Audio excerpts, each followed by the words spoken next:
Everyone, and welcome back to Big Mouth. Wow, the Death of Superman 2018 was absolutely epic and awesome. I enjoyed every single moment. There isn't a moment in this film where I'm thinking, do you know what?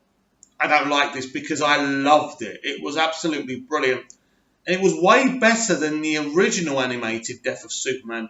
Now, I did enjoy that original film. One of the things I didn't enjoy was Lois Lane, far too aggressive, far too cocky, but they really get Lois Lane correct in this current animated Death of Superman.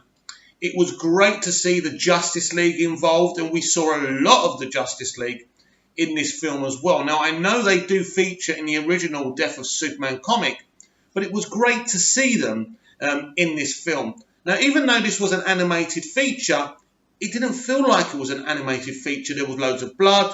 It was like you're watching a proper film. But let's talk about Superman, because probably this is the best animated Superman I've seen yet. I wasn't too sure about the costume at first, because is it a New 52 costume? Am I wrong? Is that what he was wearing in the Death of Superman comic? I don't think so. But anyway, Superman was fabulous. This is how I see Superman. There's a pure-hearted element, but also he's very heroic, but he does have personality as well, which sometimes the character lacks depending on who writes for him. But he really, really good. And I must say, Lex Luthor, I mean, I love James Marsters' turn as Lex Luthor in the original Death of Superman movie, but this Lex Luthor was even better. He was performed way better, not better because I love James Marsters, but he was brilliant. And also what I felt was he really worked in so many ways. He was brilliant. And what was the line when the woman goes, what's her name again? She goes to him, do you think Superman could die? And he goes, well, it would save me a job. I thought that was brilliant. Was it Mercy Graves, wasn't it? Yeah, brilliant. But I thought that was a great line, which we also saw in the trailer before we saw the movie. But I'm really just so impressed with this film. And let's not forget, this is not like the other film, because this is a two-parter.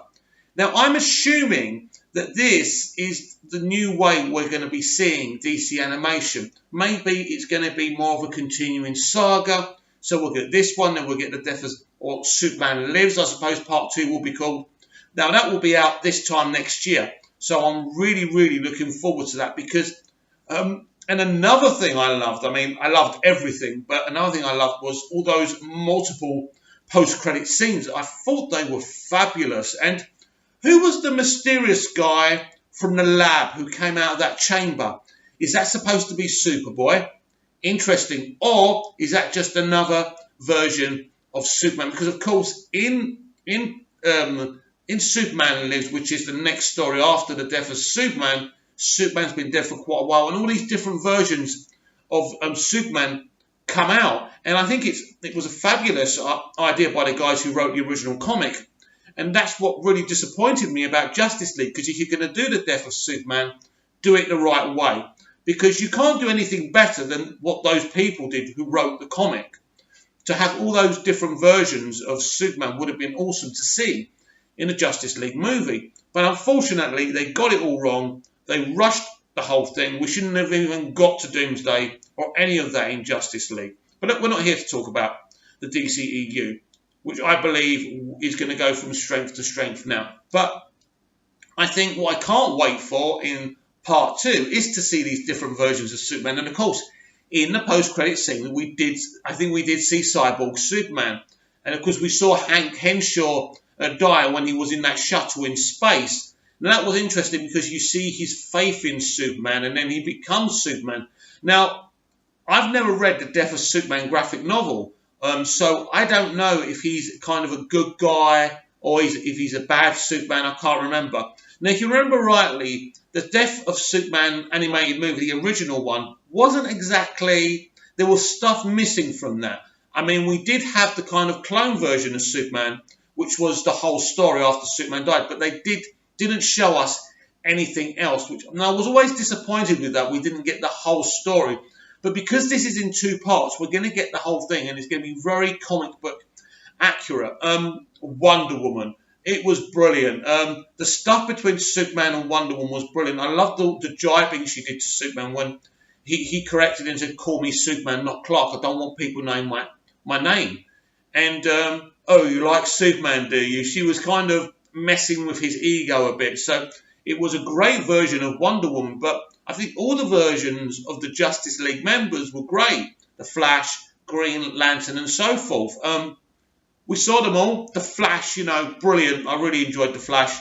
But the whole thing. And then if we focus on Doomsday, I think he was brilliant because when I saw the trailer, I was a little bit disappointed because I didn't see the bones sticking out because he's got this kind of suit on, hasn't he? But that suit is just armour, and when that comes off, I'm assuming that was put there within the story to protect him from the space travel.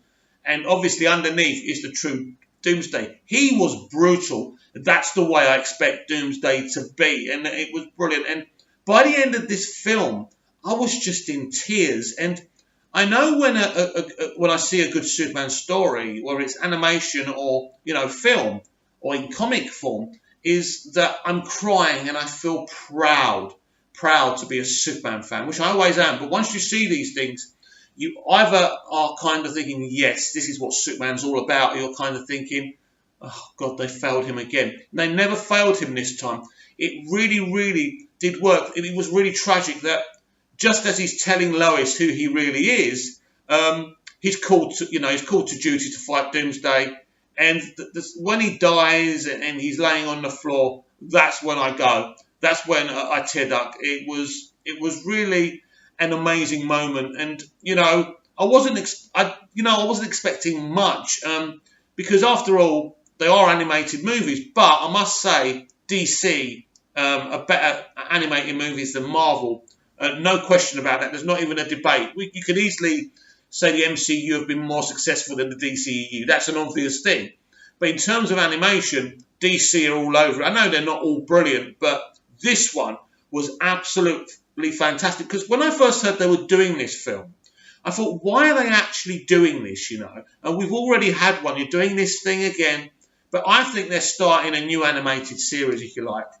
In film, in this film verse. And also, if you notice, they did the whole DC logo like they're doing in the DCEU films now, which is also very interesting. But there's no question about it. The animated franchise has done a better job than the live-action franchise. There's no question about that. That cannot be debated. But, I mean, we need to move forward with the live-action DCEU and just be positive and hope they're going to get it right. And I have absolute faith in Walter Hamada. But as for this film was pure brilliance. The people who were behind it can pat themselves on the back because it was absolutely fantastic. I don't even have a favourite moment. The whole thing was fantastic. And did you notice in the end, in one of those post-credit scenes, we saw the Fortress of Solitude rise? So that's interesting because in lots of different versions of Superman, that happens when he first leaves Smallville. So it was very interesting to see that happen, I assume, once he's risen from the dead. I'm assuming that's Superman standing by the newly risen and built fortress. That was interesting. Batman, loved Batman in this. He was kind of underused, if you like, but he was really good in it. And I really, really did enjoy seeing him. The whole thing, without repeating myself again and again, was just brilliant. And I just got an enjoyment. I thought the music was brilliant. The voice actors were brilliant. The animation was on point. There's just nothing negative you can come up with about this film. I would give this film a 5 out of 5. No question about that. Hopefully the second part doesn't let it down because they've really given us something special to look forward to. A brilliant film. I'll be rewatching this again and again and recommending it, not just to DC fans, but to all fans, because if you're into superheroes, it doesn't matter if it's animated or live action. It was fantastic. It was enjoyable. It was emotional. I absolutely loved what they did with the Kents as well. That whole thing when they're kind of embarrassing Clark when they're having dinner with Lois and Clark, that was brilliant as well, because he doesn't tell her anything about himself. And I will say this again, they did do a fabulous job on Lois. As I say, I wasn't too impressed in the previous film, what they did with Lois. I thought she was too sexual. As I say, she was too cocky. But in this, she was a proper character. And you could see why Superman's in love with her. And it really, really worked. And I do love it when they give us a really young Jimmy Olsen. People don't think Jimmy Olsen is that important, but he's us. He's that human member, that young man who's there, and he's friends with Superman. Now, they didn't really show us that friendship, and I wish we would see that friendship in a film, in either animated film or live action. I'm still disappointed we didn't have a Jimmy Olsen in Man of Steel. But on the whole, this was absolutely fantastic. It ticked every box for me. And if you haven't seen it, you really should. Keep it DC. Always.